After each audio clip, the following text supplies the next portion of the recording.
Back in the late 1960s, we moved into what is called the Age of Aquarius. The Age of Aquarius, a period which is supposed to last for over 2,000 years as we move out of Pisces and into Aquarius. I think we've moved into what I would call the mindfulness movement, which seems to be sweeping the world at the moment. Everybody's talking about mindfulness, being here and now, and of course it's not new. I bought this book some time ago.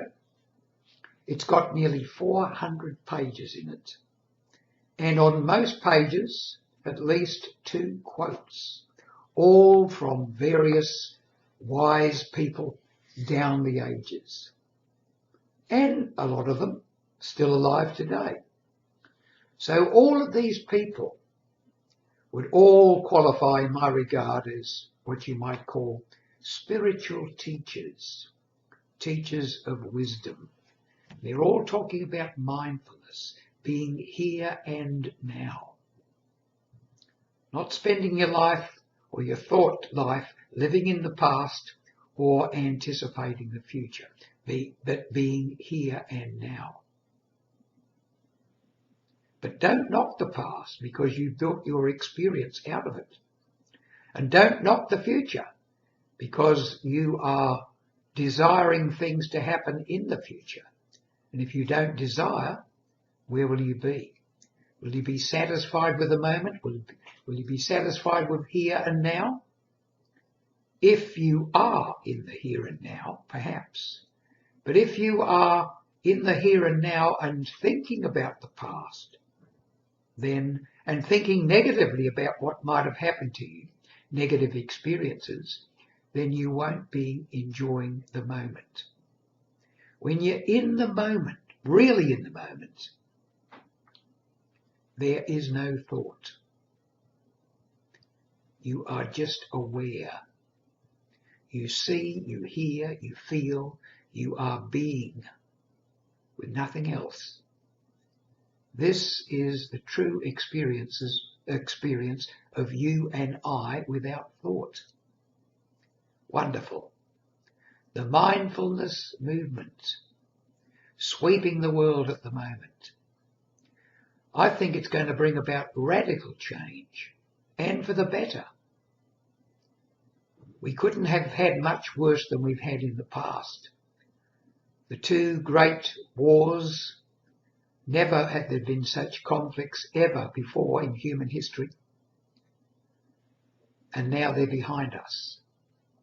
But even today we're still thinking of things like ourselves, our family, our little group, our city, our state, our country, instead of believing and knowing that we are all one human race. I was watching a film only yesterday, an old movie about the Second World War, prisoners of war, and how one particular race, I won't mention them, badly treated another race, really badly. Treated them as slaves, worse than slaves. Beat them, took sadistic pleasure in hurting people who had never done them any particular wrong. We still have people, young people, who join the armed forces and are willing to take the orders of people who have taken the orders of people who have taken the orders of people, to go out and to kill and maim and destroy people they've never ever met in their life. We've got to get beyond that. We've got to get beyond this business of they and us. We're all us. We're all on this one planet together. And I think the more we can stop and look at the world as an entirety rather than as separate pieces. And we are able to